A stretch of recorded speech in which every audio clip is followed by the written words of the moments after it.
वैज्ञानिकों का कहना है कि जर्सी में एक साइट पर जो प्रागैतिहासिक दांत मिला है उससे यह संकेत मिलते हैं कि निएंडरथल और हमारी अपनी प्रजाति इनके बीच परस्पर संबंध थे। ब्रिटेन के पुरातत्वविदों ने 1910 और 1911 के बीच द्वीप के दक्षिणी तट पर ला कोटे डी सेंट ब्रिल्डे नामक स्थान पर पाए गए 13 दांतों का पुनः अध्ययन किया।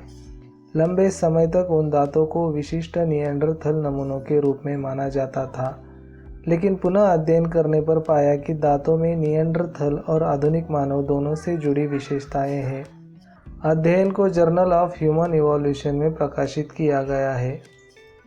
आधुनिक मानव लगभग 45,000 साल पहले यूरोप के कुछ हिस्सों में निएंडरथल के साथ भिड़ गए थे और बाद में एक साथ रहने लगे। ये दांत अंतिम निएंडरथल और आधुनिक मनुष्यों के साथ हुए परस्पर संबंधों से बने दोहरे मानव वंश के हो सकते हैं। निएंडरथल लगभग 4 लाख साल पहले विकसित हुआ और पश्चिमी यूरोप से साइबेरिया तक एक बड़े क्षेत्र में आकर बसा था। वे आमतौर पर आधुनिक मनुष्यों की तुलना में छोटे और गठीले शरीर के थे।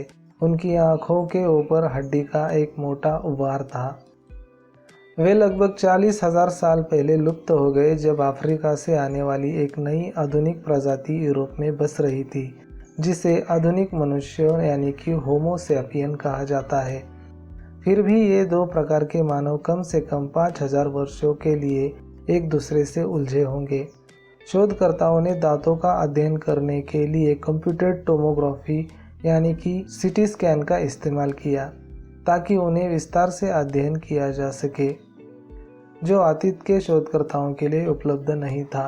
पहले शोधकर्ताओं ने समझा था कि ये दांत एक निएंडरथल व्यक्ति से संबंधित थे, हालांकि नए शोध में पाया गया कि वे कम से कम 2 वयस्कों के थे।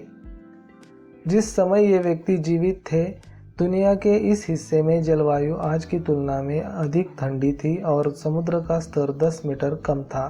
उन गुफाओं को परियों की गुफा के रूप में भी जाना जाता है। ये रिकॉर्ड है कि ये साइट 2,50,000 और 48,000 साल पहले निएंडरथल के लिए एक प्रसिद्ध निवास स्थान रही है। उस तरह की रचना और आकार की गुफाएं उस परिदृश्य में अत्यंत दुर्लभ है। उनकी दिनचर्या में हजारों साल वे वहां आते जाते रहे होंगे। पुरातत्वविदों के अनुसार वे वर्तमान में इन दांतों से डीएनए निकालने और इसका विश्लेषण करने की कोशिश कर रहे हैं।